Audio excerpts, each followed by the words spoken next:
everybody, and welcome back to Schedule School. Today is seminar 3, and we are going to be looking at aids and equipment. For those of you who don't know, Schedule School is a free resource, although on the website there is an option to donate to the Spinal Injuries Association if you feel that you have found this resource useful and you wish to donate. It is hosted by junior practitioners, and we are guided by senior practitioners at taking schedules in bite-sized chunks at one head of loss at a time. If you haven't already, please do visit our website, www.scheduleschool.co.uk, and catch up with seminar 1 and 2, where we go back to basics and also look at care and case management. Also on the website is our fictional case study, which we use throughout. But in summary, in each seminar, we will use the fictional claimant Penny Foster.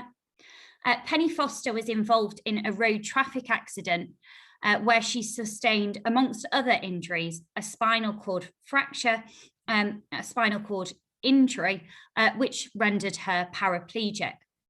She is now a wheelchair user. Her previous accommodation is unsuitable, and she has lifelong care, aids and equipment, and therapy needs. Before we start today, please let me apologise for the slight delay between this one and seminar 2. Unfortunately, practice got in the way a little bit, but we were also waiting the MENCAP decision, which I will come back to in a moment. But before we get on to that, let me introduce who I am joined by today. For those of you who don't know me, I am Lois Norris. I'm a personal injury and clinical negligence barrister at number 5 Chambers. And my co-host today is Demi Newlove, who is a personal injury practitioner at Stuart's. I'm also joined by my pupil supervisor today, Gemma Roberts, and she is going to be guiding us through all of the maths and taking us through the Ogden tables. Gemma Roberts practices in personal injury, clinical negligence and employment, and has a specialist interest in serious injury cases. Gemma represented some of the claimants in the Dr. Patterson breast surgeon case, and her most recent notable case was acting for the successful respondent in the Court of Appeal and the Employment Appeal Tribunal in the case of Adedeji versus the University Hospitals Birmingham NHS Foundation Trust. Gemma, before we start today, can you just give us a quick recap on the MENCAP decision and the implications it could have had? Yeah, certainly. The key issue that the Supreme Court had to decide was whether or not national minimum wage applies to what are being called sleep-in workers. The 2 particular care workers involved in the case each had jobs which involved them being able to sleep whilst they were at work. And in particular, the lead claimant, Mrs. Tomlinson Blake, she was able to sleep at work, but had to keep out a listening ear, as it were, in case she were needed, because she was providing care to 2 vulnerable adults at their own home. So when she worked at night, she was permitted to sleep, but had to remain at that place of work. She had no duties to perform except to keep that listening ear out whilst asleep and to attend to emergencies, which in her case were infrequent. And while she was there at work and asleep, she wasn't paid the national minimum wage. And the question for the Supreme Court was whether carers in her position should be paid the national minimum wage for each hour that they are sleeping in on shift. And from that summary, it'll be immediately apparent that the decision was going to have important ramifications for care providers and claimants in serious injury cases where they have these sleep-in carers, because it could have resulted in a significant increase in the cost of nighttime care. The other appellant in that case was Mr. Shannon. He worked in a residential care home. He was provided free accommodation at the care home, was paid a fixed amount per week, but was required to be present from 10 p.m. till 7 a.m. And again, he was permitted to sleep during that period, but he had to assist if a night care worker on duty needed his assistance. And again, in his case, in practice, it was rarely called upon. And the Supreme Court gave a judgment which disappointed many of those involved in the care sector, but I think was of some relief to those who have drafted significant claims and have got Part 36 offers on the table, and that in essence the status quo is being maintained. The Supreme Court decided that it's a complicated judgment as to the application of the national minimum wage, and with my PI Clin Neg hat on rather than my employment law hat on, I won't go into the details of it. But in essence, the Low Pay Commission recommended that the sleep-in workers in this scenario don't apply or don't qualify for the national minimum wage, and the Supreme Court in essence stood behind that, and so it was the appeal was dismissed. The effect is that sleep-in provision cannot be described as performing work within the meaning of the regulations. So it's a technical answer by the Supreme Court that in essence the regulations don't define that type of sleep-in working as work. The broader question that will arise is whether or not the legislation therefore needs to be changed so that that sleep-in worker is defined as performing work. And of course, if that happens, then I think there will be a change, and the national minimum wage will then have to apply to sleep-in carers, which will increase the care costs that we will have to impose in our schedules in this sort of scenario. That's helpful, thank you. Yep, so today we're going to be talking about aids and equipment, as Lewis has said, in the context of catastrophic injury cases. We must say this topic is wide-ranging and encompasses a range of things from kitchen utensils, hoists and assistive technology. So we'll be going back to the basics and looking at need, appropriateness, cost and replacement intervals, all of the time, keeping in mind that the aim is to place the claimant as much as possible in the position they had been in if the tort had not occurred. So we will do a few worked examples, and we are assisted on the website by an extract of an ERT report for Penny Foster, which will give us some figures.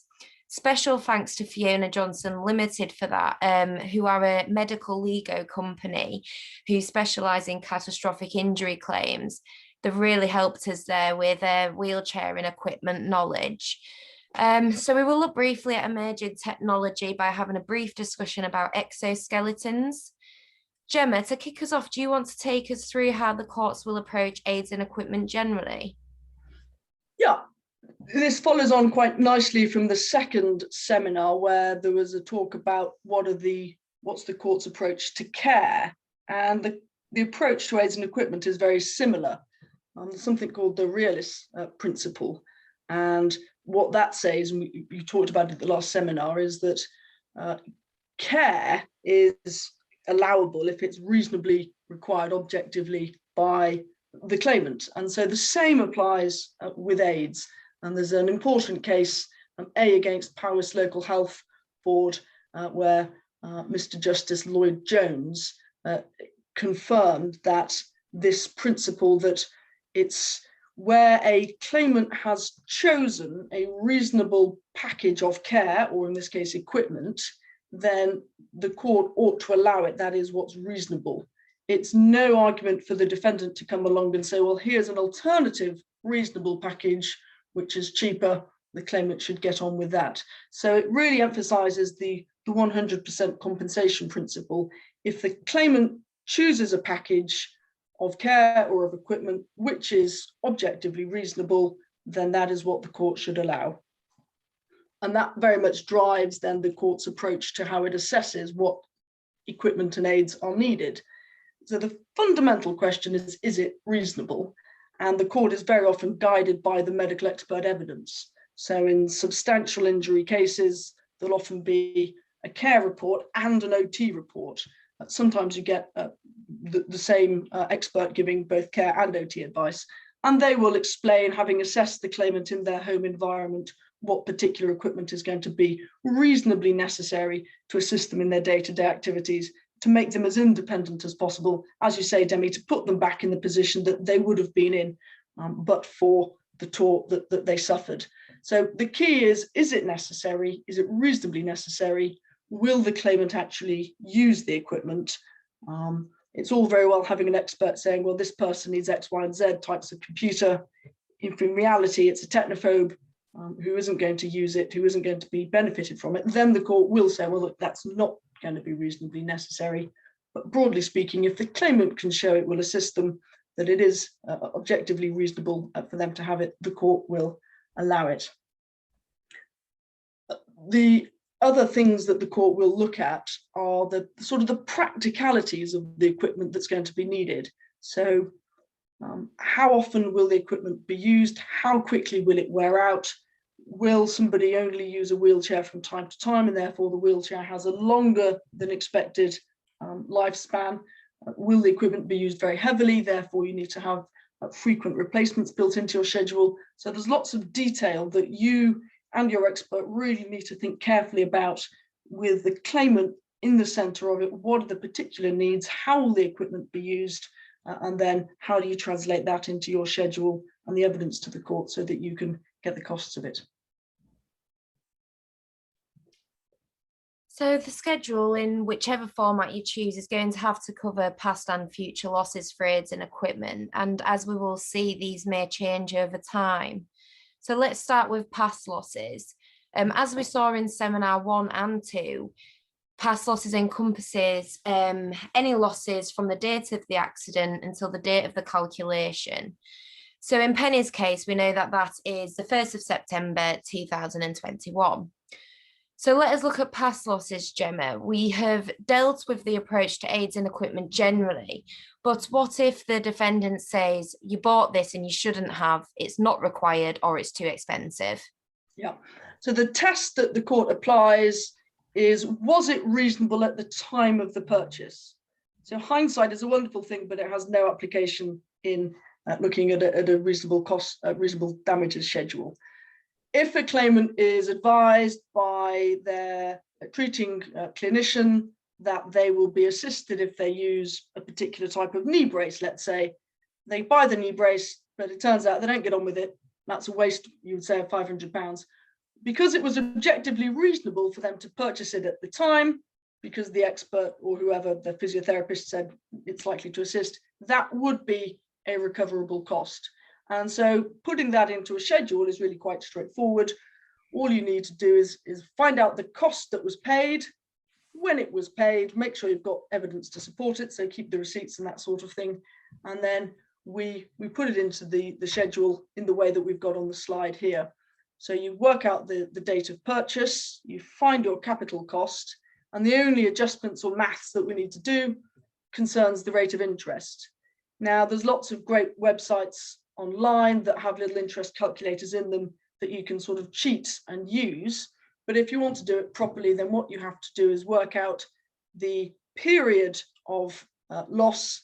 So if we have, for example, a purchase on the 1st of September 2019, the rate of interest at that time was 0.5%.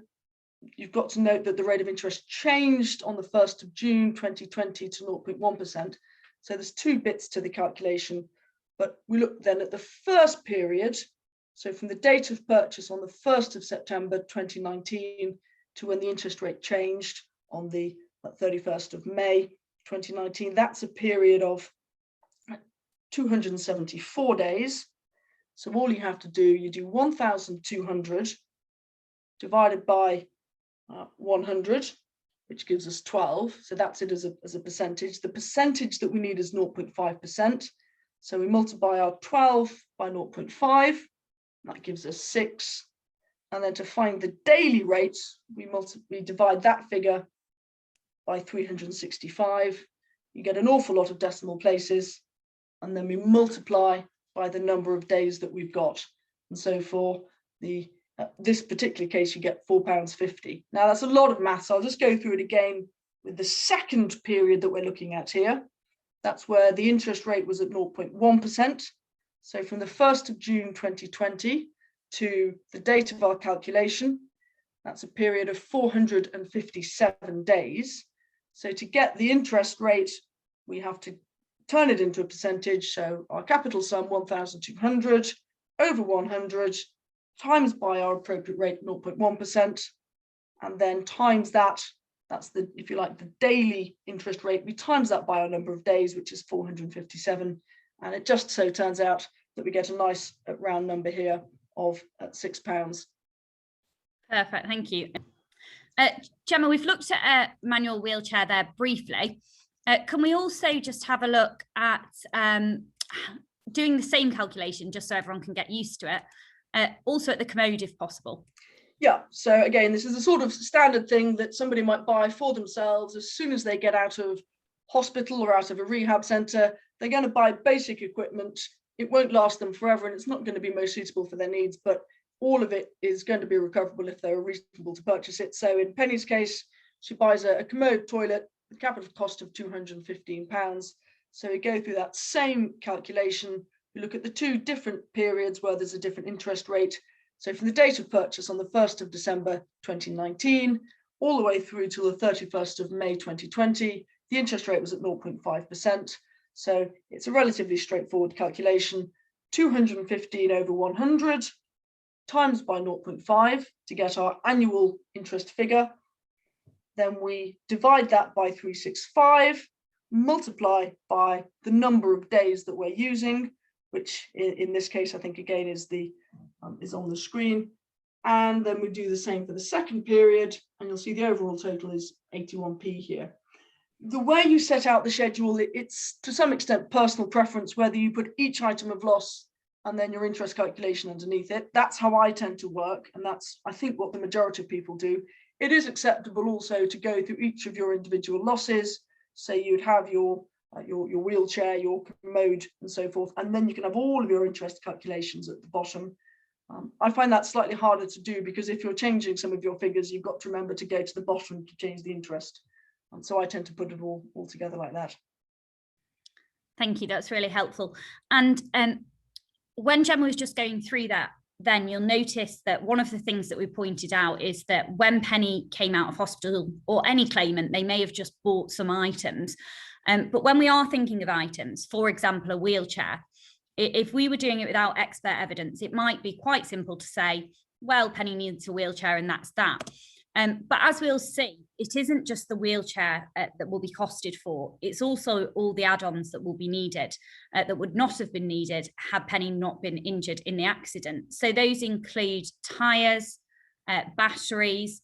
You'll often have, as you'll see in Gemma's worked examples coming up, annual costs for insurance and maintenance. You may also need hoists and slings if required.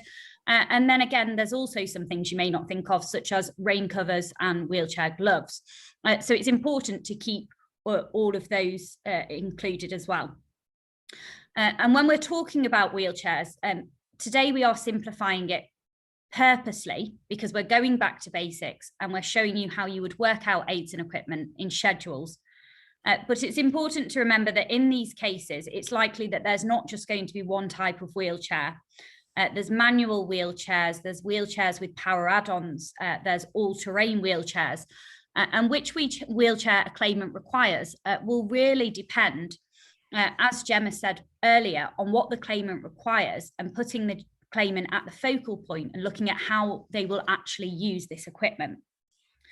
So we are simplifying this somewhat, and you will notice that in the extract of the OT report we use for Penny, we've only taken a few items.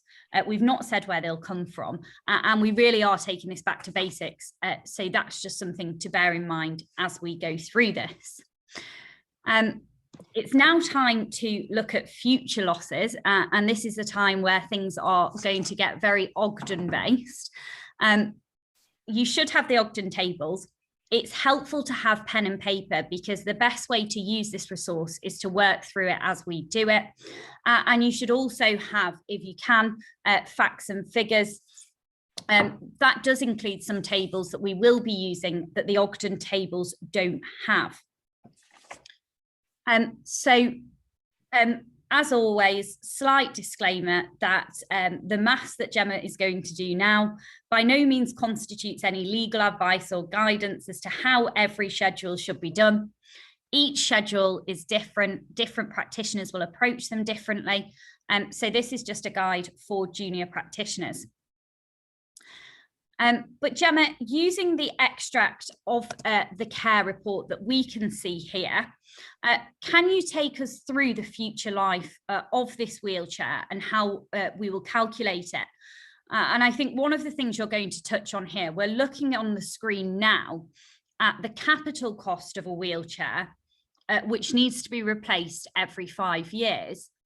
And in this extract of the care report, the OT report, the expert has taken the capital sum and simply divided it by 5. And I think you're going to pick up here on something that Dan picked up on in seminar 1 as to how you should approach it when you're doing your schedule. Yeah, that's right. Thank you, Lois.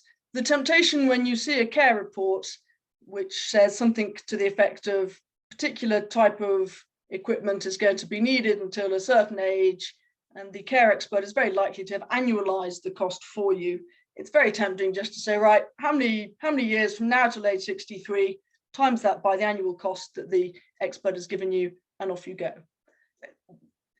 That would be fine if you're doing a rough and ready calculation to look at some sort of broad overall valuation of a case for the purposes of coming up with a Part 36 or something like that. But the correct approach to do it is to find out the cost of a payment once every 5 years. And that involves, as you say, our friends, the Ogden tables, and it's a multiplicand approach.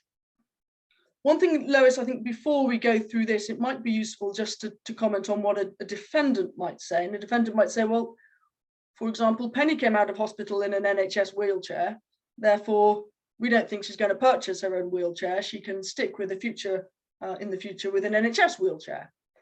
The burden actually is on a defendant to demonstrate that somebody isn't going to use private healthcare or buy their own equipment, and it's quite difficult for defendants to do that. So it's unlikely that they would succeed in somewhere like this. But that's the general argument that a defendant might raise, is to say, well, she's not going to be buying her own wheelchairs in future, therefore this is all pointless.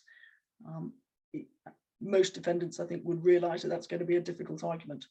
So look, coming back to where we are, we've got a capital cost, £2,615. So what we have to do, well, we're going back to the first seminar where we looked at the life expectancy of Penny. So we've got a life expectancy report which sets a specific date for her life expectancy, which is to age 75 years, and that's 36.72 years in the future. But we're not dealing with the full life period here. We're only looking to start with for the period until Penny is age 63, because our care expert has told us in her report that Penny will need this particular type of wheelchair till the age of 63, and at that time her needs are going to change. So in our schedule we deal first of all with what we call wheelchair 1. So the capital cost is 2,615. And we're going to use table A5, which is at page 39 of the current set of facts and figures, because it makes our calculations a lot more straightforward than going through using table 35 for everything, although you can do that if you're particularly geeky and really love your calculator. So all we have to do is take our table A5, and we know that our period of loss, if you like, that we're looking at is 25 years. That's age 63. From where we are now, it's 24.72, but for the sake of argument, we call it 25 years. So we look down the N column on page 39, table A5, till we reach 25. We also know that the capital costs are going to be incurred at 5-year intervals. So we can read across the top row, frequency of payment in years, till we find the number 5, and then it's simply a question of going down the column for 5 until we reach the row for 25, and we see that the appropriate factor is 5.19. In other words, that's what we have to multiply our capital sum by in order to work out what the costs are going to be for each of these payments at the 5-year intervals. It's really important that you don't make Penny wait 5 years until she gets her first wheelchair. So you've got to add on 1 to that, because that represents the initial purchase that's going to happen, if you like, on day 0. So our multiplier is 6.19 times the capital sum 2615, and we get the sum of £16,186.85. Reasonably straightforward.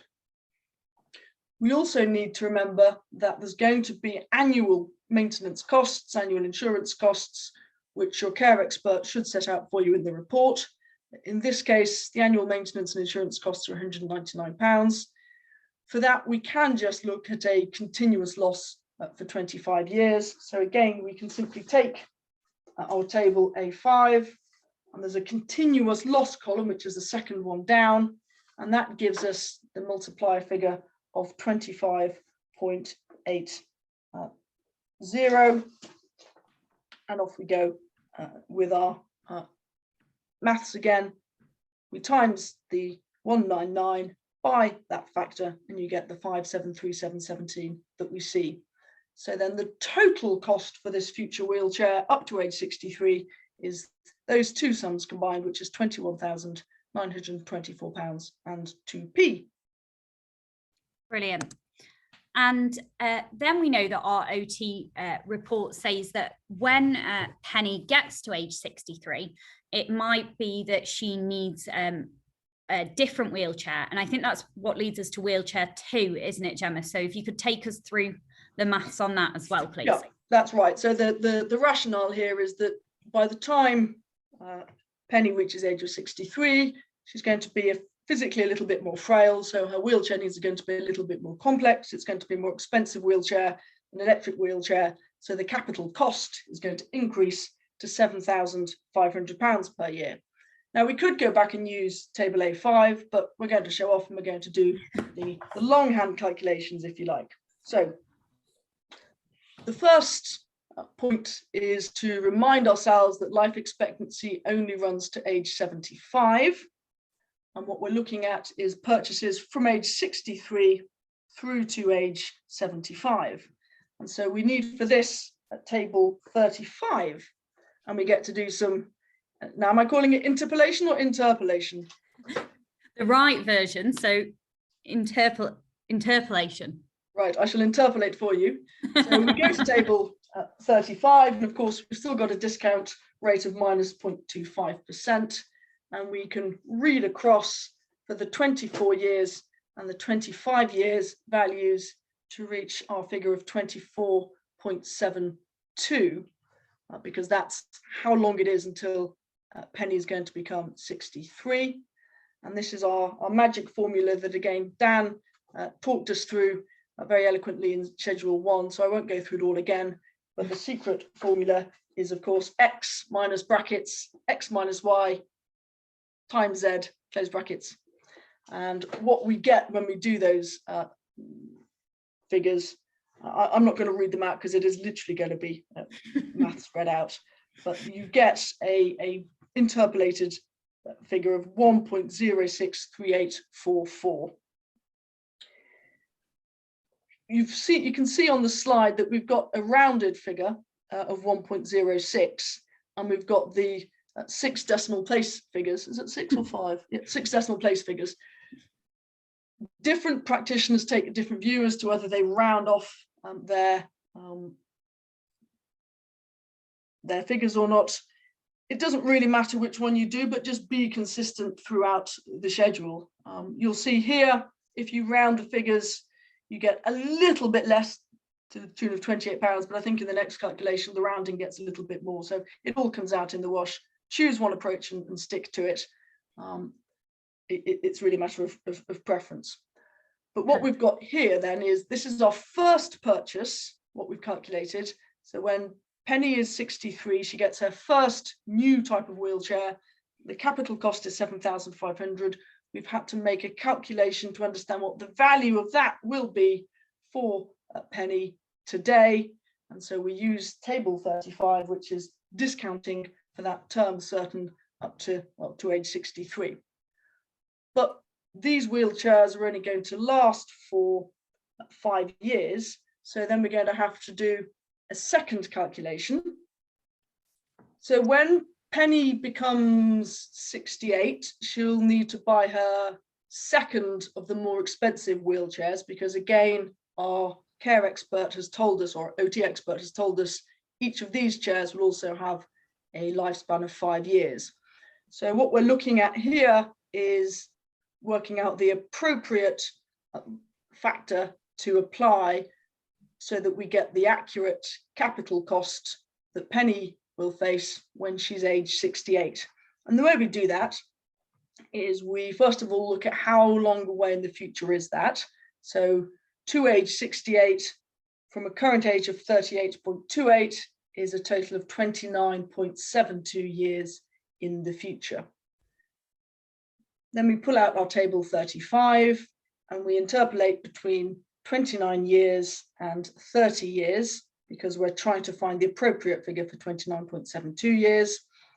And what we get when we apply a magic formula, the appropriate factor for 29 is 1.053.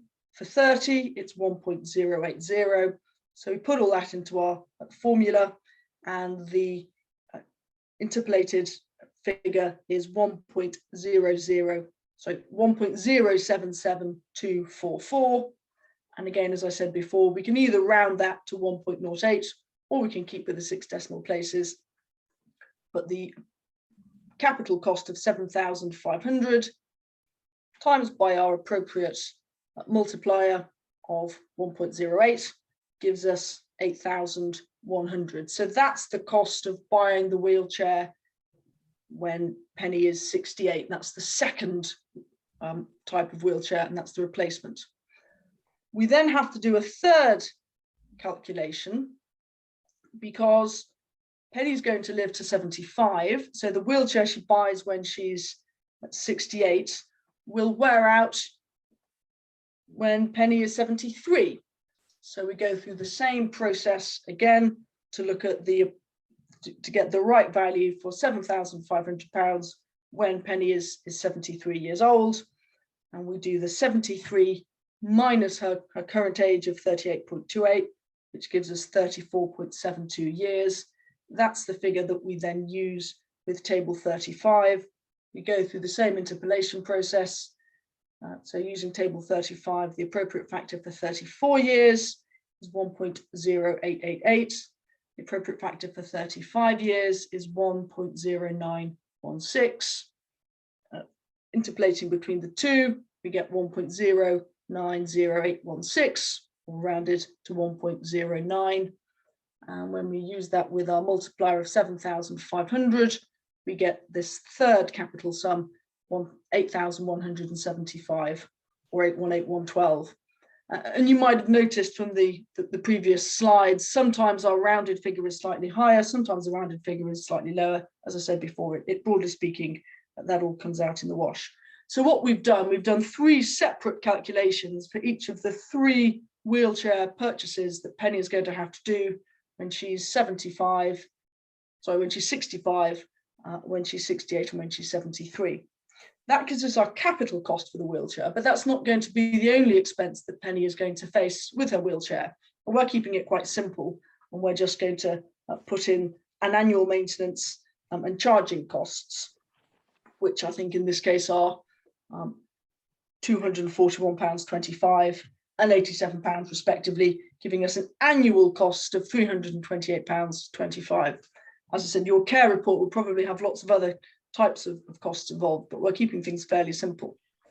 What we then do is we can use table A6 in facts and figures, and that's a table that helps us with deferred losses over a period of time.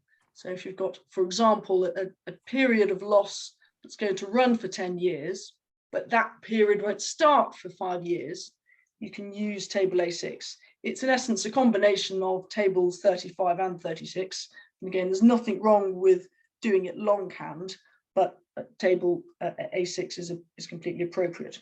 So what we need to find here are the annual costs running from age 63, because that's when Penny gets this second new type of wheelchair, through to age 75, because that's when she's expected that her life will come to an end. So from 63 to 75, that's a 12-year period. That loss is going to commence in 25 years' time, because it's going to be 25 years, broadly speaking, until Penny is 63. So all we do is we take table A6 on page 42. We find on the years of loss row how many years of loss that we're looking at. As I just said, that's 12. And then we look at how many years before the loss starts to run, which for us is 25. And you simply read down the column, read across, and the figure that we get is 12.97. So that's our multiplier for the annual cost of £328.25, which comes to £4,257.40. So you add those annual costs to the capital costs that we calculated previously, and then you get your grand total for this type of wheelchair. You add both of the wheelchair costs together. So the first type of wheelchair, the second type of wheelchair, the annualized costs for the maintenance and so forth, to get your grand total in your schedule for wheelchair costs. Perfect, thank you. So there we've gone through both the facts and figures sneaky way that you can do it, and you can see how much quicker that can be, and also the longhand way if you are using table 35. As always, the best way to work through Schedule School is to try doing it yourself at home with the resources. The next future loss that we're going to look at is the tilted armchair. And it may well not be the case, but let us assume for the purpose of this that Penny would have had an armchair anyway. Gemma, can you talk us through how you give credit for that? Yeah, so there will be some items of aid or equipment that would have been required by an individual in any event. So, for example, a cooker. People have to buy cookers, but if you're injured, you may require a particular type of cooker with particular aids and adaptations, whether it's at low height or whatever. So what you have to do is give credit for the fact that you would have been incurring some expense in any event for the item. And we've got a very straightforward example here. Penny is going to require a tilting armchair when she's age 70, and we have to give some credit for the fact that she would have had to purchase an armchair in any event. And your expert may give you the cost of a standard armchair, or it may be that you or your solicitor do some research looking at online websites for furniture stores. That sort of thing is a perfectly acceptable way to get some evidence. And so for argument's sake, we're going to say that the cost of an armchair would be £500 for a perfectly standard non-aid or equipment adapted armchair. The capital cost of the particular tilting chair that Penny will require is £2,500. So we simply remove the cost that she would have faced, which is £500. So our recoverable capital cost is £2,000. And we can again use table A6, because this is going to be a deferred loss. It's not going to be something that Penny requires immediately. This is going to be purchased when she's 70 years old, which again, for argument's sake, is 32 years time. So we simply read on table A6, our deferred period is 32 years, which gives us a factor of 1.083. We times that by our adjusted capital cost, and we get the recoverable capital cost of 2,166. Perfect. And finally, we just want to look at a loss that occurs every year. And in the extract of the OT report that we have a transfer board.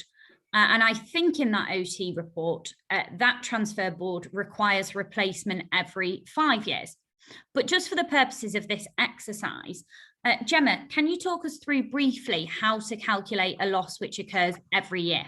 Yeah, so there's a number of different approaches to this. The one that I would normally use is to take table 36, which is multipliers for pecuniary loss for a term certain.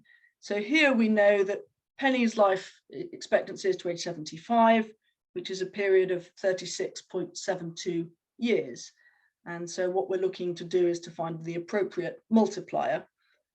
We turn to table 36 and we interpolate between 36 years and 37 years, because what we're looking for is 36.72 years. And again, applying the formula that we're now well used to dealing with, the appropriate multiplier becomes 38.46. We times our multiplier by multiplicand, 38.46 by £71.60, and we get our total loss of £2,753.88. Now, we could do a cheapskate shortcut way and looking at table A5 as a shorter-hand way of doing it. And if you look at table A5, we get for a frequency of loss of 1 year over a period of 37 years, because I've rounded up because we're at 36.72, that table gives us a multiplier of 38.82. So they're not that far apart, but as I say, the appropriate way is really to do the longhand at table 36. Brilliant, thank you. That's all the maths. And if you are wanting to go back over interpolation or see the debate about how it should be pronounced, we do go through that all again in seminar 1. So I feel it wouldn't be right to do an aids and equipment seminar without touching briefly on exoskeletons. So the word exoskeleton comes from the name of the rigid external skin of invertebrate animals, such as bugs, spiders, crabs, etc. And the exoskeleton allows their body to keep its form without an internal skeleton. So in robotics then, exoskeletons are essentially robotic suits. And they attach to the outside of the claimant's body like a skin, and they provide extra power to the normal movement of the muscles. The people who are currently benefiting most from the technology are those who have suffered from a spinal cord injury, a stroke, or a head injury, such as a traumatic brain injury. Those supported and working with exoskeleton users believe that the impact of the suits is remarkable and extensive, and they really are. If you haven't seen it, I would recommend going and looking at some videos of exoskeletons in use. As an emerging technology with a variety of applications from medical rehabilitation to use in industrial manufacturing, exoskeletons have received significant investment in recent years. However, despite this investment, the potential of EXO it's not fully yet appreciated. So there are a couple different types of exoskeletons. There are upper body exoskeletons, providing support to the upper body, including arms, shoulders, torso. A recent example of those is the Otterbuck Exo, and that's how you say it. We also have lower body exoskeletons, which are providing support to legs, hips, and lower torso. A good example of that is the rehabilitation system of the ReWalk. And there are also full body exoskeletons as well, which provide support to the whole body, and thus are the most powerful exoskeletons. A recent example of that is the Guardian XO. And it's important to note that when we're speaking about exoskeletons, we must include its replacements and associated costs, and they can be very costly. Ben Rogers of Stewart's was one of the first UK lawyers to secure landmark awards for compensation for the purchase and replacement of the Rex and exoskeletons for his clients. An exoskeleton is not an easy piece of aids and equipment to recover. Indeed, they can cost £50,000 to £80,000, if not more. And then you have the associated costs and replacement over the lifetime, which is where you really start racking up some of the costs there.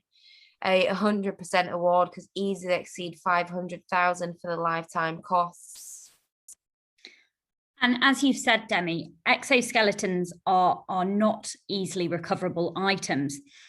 They can have a number of benefits, both physical and psychological, including mobility improvement, progress in bladder and bowel function, and a reduction in pain. And if one was to take the simple approach to tort, you would say, well, the claimant's entitled to be put back in the position that she would have been in had the accident not occurred. And put bluntly, exoskeletons have the ability to allow those who are wheelchair users to walk as they had before, to the extent they can. But putting it like that is oversimplifying it.